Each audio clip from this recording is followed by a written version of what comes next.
Yes. Ladies and gentlemen, welcome back to Cryptic Chaos with me, your host, the one and only Mr. Cryptic himself. Either way, guys, hey, thank you for tuning in. Thank you for being present. There's power in presence. I always say that. So, thank you.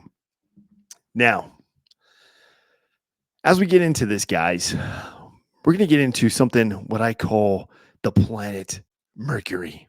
All right.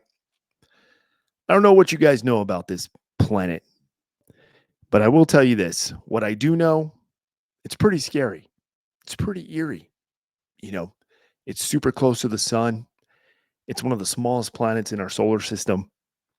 And we don't know too much about it other than it's impossible to live there. Or is it? As we continue to advance in our technology, in our spatial and interstellar technology, and in studies and research is continuing to grow, it just kind of leaves that giant mystery of what if. And I want to thank Mr. What If channel for providing this video that we're going to go into today that is literally going to answer those questions. What if? What is it like? Is it hot? Is it cold? Is there life? Can there be life?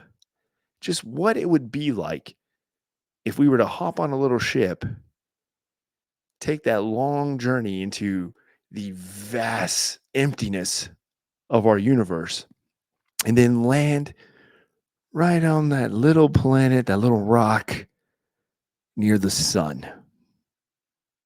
I'll tell you what, I'm very curious. I'm very curious.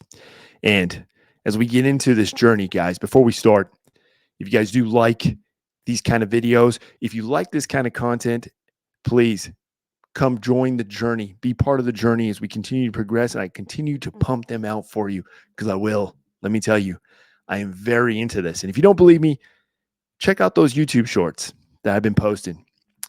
A lot of craziness. There's too many unanswered questions, too much mystery. And you know what? All in all, guys, I think space is scary. I think it's scary. That's my own personal opinion. I think it's scary, but yet I'm very, very curious. I'm very curious.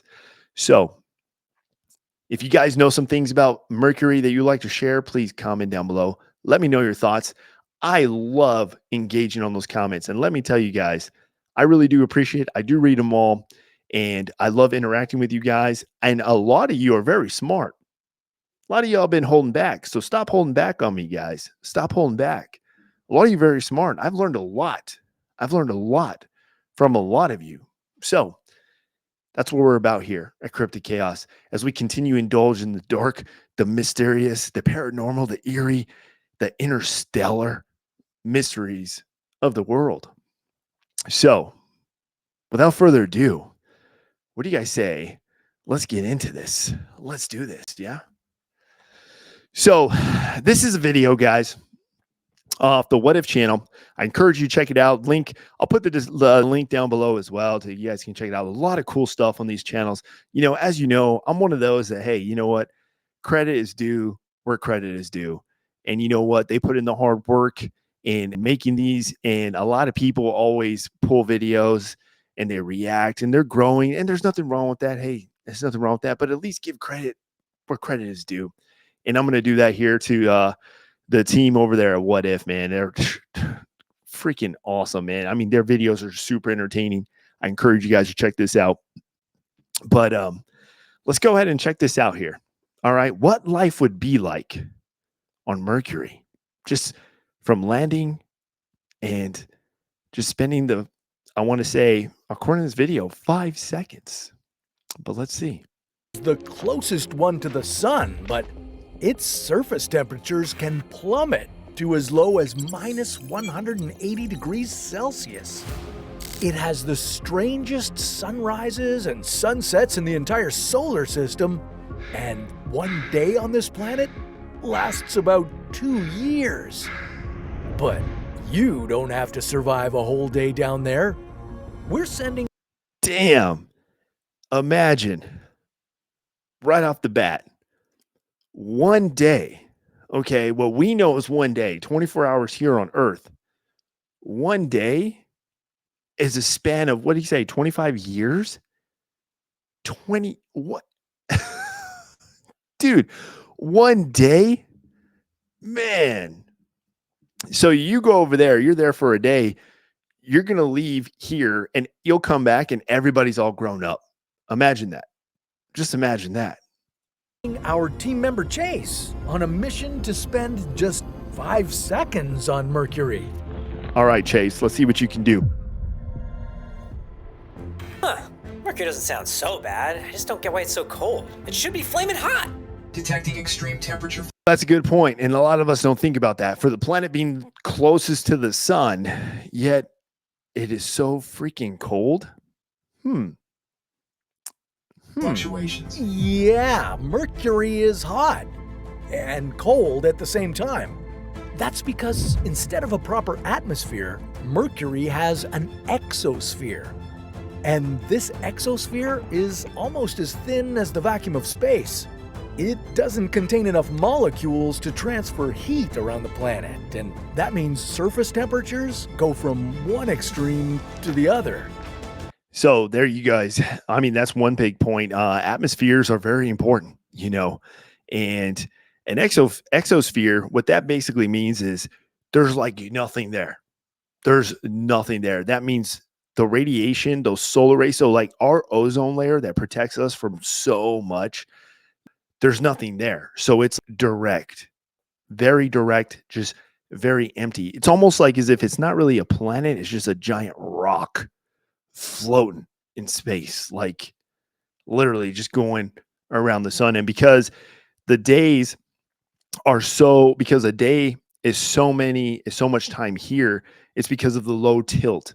Mercury's on a low tilt, and as it's going around the sun, it's going around the sun at a tilt. Very rarely the orbit's not the same as the Earth, so therefore the days are longer, or one day is this many days here on Earth. So when I learned about that, I thought that was very fascinating. And I also learned that because of that tilt, there's also an opportunity where you will see the sunrise and sunset multiple times in one day.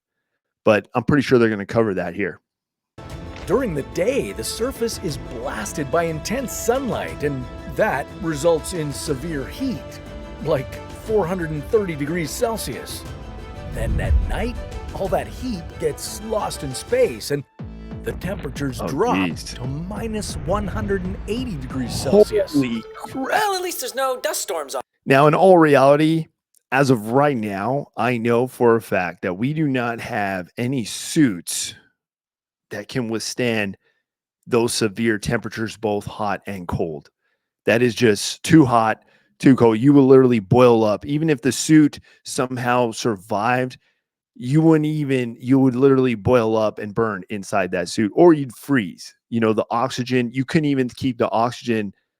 It would literally freeze before you can even breathe it. Your suit couldn't even, as of now, but I'm pretty sure, hey, I'm pretty sure Elon, my man, Mr. Elon, is probably working on something. This is probably like on his to-do list, on his many lists of to-do lists, but let's see what we got here. Continue on. Mercury? Sure, there's no weather and no climate on this planet, but there are plenty of things that can kill you. Extreme heat, intense cold, lack of breathable air, severe solar radiation, and if anything goes wrong with your spacesuit, you'll be toast. Toast or popsicle, depending on where I land. You know what? I've died way too many times to go out there without prep. Rico, fire up the simulatoratron. X-29 sim on standby. Simulatoratron. Fine. Run the thing. Find me the safest place to land, please, Rico. Chop chop. Safest place to land. Finding a perfect landing spot on Mercury won't be easy. Mercury is the smallest planet in the solar system, even smaller than Saturn's moon Titan. Oh, geez. And its terrain is just as bumpy as its temperature fluctuations. It has so many craters. So, what's crazy is because of the fact that it's so close to the sun and it gets so hot, I would almost put it, I would say, now, please, someone comment down below. Let me know if you know anything about this, but I would say that It's because it gets so hot, so the ground is almost like it shifts. It shifts. So just like here on Earth, if you guys ever buy a house or you live in a house, you would always hear, we have a core and our crust is shifting, those tectonic plates, and therefore the surface shifts. So when you build a house, you will see your house has to settle and it'll shift. You'll see a brand new house and you'll see like a crack in the paint or something. That's because the earth, the surface is shifting, just as we're moving. The earth, as it's going constantly in orbit around the sun, it's also on an axis. So it's constantly just spinning. So it's something to think about. And I would say my theory would be that leads to say that the surface of Mercury is you will see one spot and it will, as it rotates around, the next time you see that spot, it may look a little bit different, but I don't know. Comment down below. Let me know your guys' thoughts. There's cliffs and ridges that finding a flat surface to land on will be a big if. That's a pretty cool ship. Then, of course, there's the lack of atmosphere, which makes landing even bumpier. Without air resistance, your spaceship will be approaching the surface at a very high speed. So if you're not interested in crashing, you'll need a spaceship with a powerful propulsion system to... Well, I mean, that's a benefit. At least you know that if we ever land there or send a probe or whatever, that it's basically not going to really burn up. It's a velocity issue because there's not going to be, there's not going to be an atmospheric breakdown. So just like when a ship or something lands, as it comes back to Earth, it goes through a burn rate. And that burn rate is because it's going through different atmospheric pressures, different atmosphere levels. So it's kind of burning as it's coming into like an oxygen level playing field, at least for Mercury, it'd be like just landing on a big rock, like the movie Armageddon. You guys remember that? That was a good movie. That was a really good movie. When they landed on that asteroid, there was really they would come in too fast or out of control. So it was something to think about. Slow you down during descent. And Mercury's proximity to the sun complicates things even more. Oh, hell yeah. That's because the sun's enormous gravity causes this... Dude, look how... I'm telling you guys, space is scary. If it doesn't give you the chills, guys... Oh man, I don't know. Teach me your ways, because right now, just the sun. The sun is just, look at that, dude. But you see here, you can see the orbit. Look at it, it's like an egg. It's not a perfect circle. It literally goes an egg. So as it comes back on this end, you can see how much closer it is to the sun. So therefore, it's going to be really hot. And then it comes over here and it's already freaking hot. So it's going to get even, oh gosh, dude, it's just this planet to orbit the star on an elliptical path. That means that sometimes Mercury is closer to the sun and other times it's further away. Very scary. So landing on Mercury would be like trying to hit a moving target while being pulled strongly by the sun, all the while trying to manage your speed in a place where you can't just parachute down. Yeah, it's hard. I do wonder what the If gravity's you managed to drop down onto Mercury during its daytime, it would feel like you landed in an oven.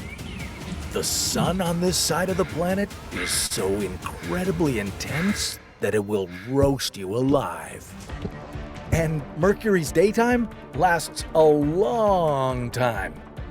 To be specific, one solar day on this planet goes for 176 Earth days. Weirdly, that's twice as long as 1 year on Mercury, as it only... Dude, look how scary that is. Look at that. Oh, it just gives me the chills. But you saw that. So one day is like 176 days. That was weird. Didn't they say in the beginning it was like different? I don't know. Well, maybe they were talking about something different. I don't know. Either way, one day is 100+ days here on Earth. That is insane. That is insane. If you're there for 2 days, you're almost there you come back, you've missed a whole year. That's freaking crazy. Only takes 88 Earth days to revolve around the sun. Of course, there's no way you'd last a full Mercury day. You'd cook within minutes. Now, See? even NASA's spacewalk suits are designed to withstand temperatures of 120 degrees Celsius. Mercury is 3.5 times more scorching than that. Oh, Your jeez. spacesuit's outer layers would start degrading within seconds. In minutes, your suit's critical systems like life support and cooling would fail, and you'd experience instant heat stroke. Then you'd be cooked and die. Oh, so you're saying I could last 5 seconds on there? That's all I needed to hear. Rico, initiate landing sequence. I don't recommend that. Your chance Yeah, I don't recommend that either. So it's pretty scary. So as we learned, so if we were to land on Mercury, you would literally only have about 5 seconds estimated time to really even see the sights because of the fact that you will literally boil in your suit. Your suit will start to evaporate. It's going to cook. It's so hot that you're just going to start to see it cook. As of right now, that's what they're saying, the technology that we have now. You know, I'm sure there's probably stuff in the works. I'm pretty sure there's prototypes now. And I mean, as we continue to progress in our interstellar travel and research, you know, exploration is going to continue. That curiosity and exploration is going to grow. So therefore, we're going to need the means. And I'm pretty sure there's companies out there who are designing such means. Or you think of the movie The Core. If you guys don't know what I'm talking about, you need to check that movie out. All right, look at The Core. It's an older movie. Check it out, though. chances of returning Those to the suits ship after a is what we need. 5-second walk on Mercury's daytime surface are calculating 0.012%. Rico. Those are my God, horrible you said to odds. ruin all the fun every time. Okay, what are my other options? Calculating. Try landing on Mercury's night side. Okay. Now, the dark side Now we of learned Mercury it's would gonna be very cold. freezing. Detecting the temperature of minus 180 degrees Celsius. Oh, Even your jeez. spacesuit's most advanced heating system wouldn't last long in this brutal environment. Within minutes, your heaters would fail and hypothermia would set in. Your body temperature would start dropping rapidly. In only 10 minutes, you'd be dead. And that's if nothing else goes wrong. Yeah. So now we learned that if we landed on the dark side, we'd have the time already increased. So you'll have from 5 seconds on the daytime side, and you cook. You'd have about 10 seconds, where they say, no, 10 minutes, and then you're pretty much frozen to the core. It's so cold that it would literally freeze the outside of your suit with just frost, and it's going to go in, and then it's going to get inside, and you're squeezing your bones, your limbs, your blood to a point where it's just freezing like an ice, like a popsicle, straight to the core. When your heart freezes, you're done. You're just frozen. You know, blood pressure, everything. And you got to remember, those 10 minutes, though, are probably going to be the most miserable 10 minutes of your life. You're going to just wish you died because of the fact that your body's going to go in a straight reacted survival mode where you're going to be like, blood pressure is going to go up, headaches, head pressure, like everything. It would not be pleasant. So far, Mercury's not looking too good. Yeah, landing on Mercury's night side is possible, but it would suck. Like, I wouldn't see a thing there. What's the point in going to a whole new planet if you can't enjoy the views? No, I'll take my chances with Mercury's extreme heat. Thank you very much. Well, hold on. Maybe you don't have to. You could find a landing location between the two extremes. It's called the Terminator Zone. Isn't that a cool name? I think that's a really cool name. The Terminator Zone. That is actually pretty cool. So I can tell you this, in the military, we have a term kind of referencing the Terminator Zone, but it's like when the sun literally shifts from darkness to daylight as the sun peaks up, that transitional from night to day. We call that nautical twilight. So nautical twilight, Terminator Zone. Yeah. The Terminator Zone. Yeah, this is the zone between the day and night, and temperatures there might be bearable. Calculating the Terminator Zone temperatures would be extremely hard. The temperature on Mercury drops to the extremes rapidly. That's true, but This is your best shot at spending 5 seconds on Mercury. And hey, remember I mentioned the strange sunrises and sunsets on Mercury? Well, here's your chance to see them too. So the Terminator zone would be eerie, so you can see clearly right here that this is what they reference as the Terminator zone. Now, the only thing is it's moving. You can only be there for you have to really find the finite middle point, because a little to the right, boom, you're freezing. You're going to be dead, frozen to death. A little to the left, you just melted. So good luck. Good luck. I don't know about you, but I don't want to take those chances. Mercury has a double sunrise. It's because it moves on its axis very slowly but orbits the sun very quickly. At certain points, the orbital speed becomes faster than its rotational speed. And if you were standing on Mercury at that moment, you'd see the sunrise, then stop, move back, and rise again. I'm not going to lie. That would actually be pretty cool. That would actually be pretty cool. I mean, that would be awesome. Oh, cool! Double sunrise! Rico, okay, let's do this. Let's land, this time for real.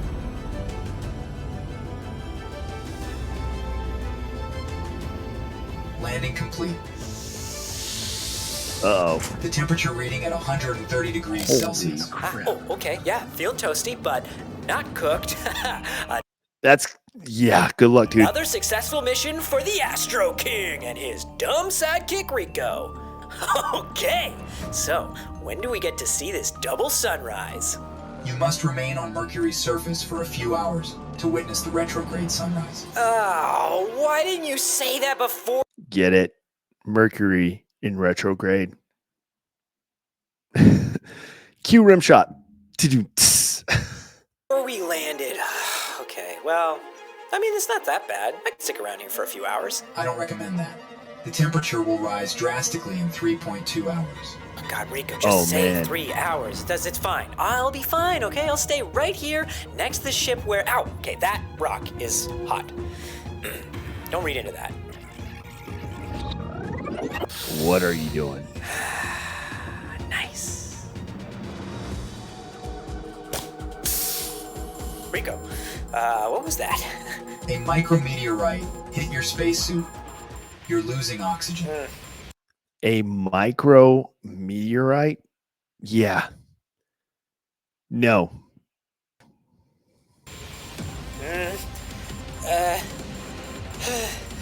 Skay, hot. Can't breathe. Why can't I ever get hit by a macro meteorite? Why does this always take so long? I didn't even see the double sunrise. Oh, what if Guy puts it on his Patreon because I subscribed last month at the Red Giant Deer? And then pitched a story where I don't die. Oh, classic Chase. So I will definitely say suffocating is one of those. It's up there. Suffocating, drowning, and burning alive are like the ultimate worst deaths in my book. I don't know. Let me know your thoughts. Comment down below what you guys think. But I think suffocation, drowning, which is kind of like suffocating, and burning alive. Like in medieval times when they burn people at the stake, like, gosh, man, that has got to be that is the worst way to die. Just burn alive. But don't worry, he'll be back for his next adventure. He always comes back. Yes, he does. What adventure should we send him on next? How about something... So, guys, I mean, let me know what you guys think. As Mercury, look at this. This is an actual photo of Mercury right here. I had it queued up in the beginning of the video, but I want to know your guys' thoughts, man. Mercury is not a planet that I think we should go and visit. It's not a place that we should, there's really no reason. I mean, I don't see why, other than going and just embracing the curiosity, seeing some photos. You know, we do have a picture of Venus. Thanks to Russia, they sent us a picture of Venus. They have one of the only published ones from, I think, the 50s or the 60s. But either way, we have learned to the question, can you survive on the planet Mercury? The answer is no, you cannot. You cannot, at least as of now, and at least as of like the next 10 years, there's no way, unless technology just keeps skyrocketing as far as from travel to sustainability to suitability to even the proper supporting factors. As of right now, that's too beyond. We're not even there yet. Not even there yet. So let's not even worry about that. But to the question, can you survive on Mercury? No, you cannot. Okay. So stay away. None of you better be getting no plane tickets to Mercury or anything like that. You're wasting your money. You're wasting your money. Oh, well, guys, that's the answer to the question. Now we know. Either way, team, I want to thank you for joining us. That's going to wrap it up for this evening in this episode of Cryptic Chaos. And can you survive on Mercury? You know what? I want to do the next one. Let me know which next ones you guys want me to do. I think Titan is going to be a good one. Kepler 22b. That's another good one. I mean, there's just so many. There's so many mysteries in space. So, come on. Hit that like button. Hit the subscribe button. And let's go on this journey together. And let's learn. Let's learn from each other. Because you guys are a lot smarter than you think. Trust me, I love learning from you guys. All right, team, that's going to wrap it up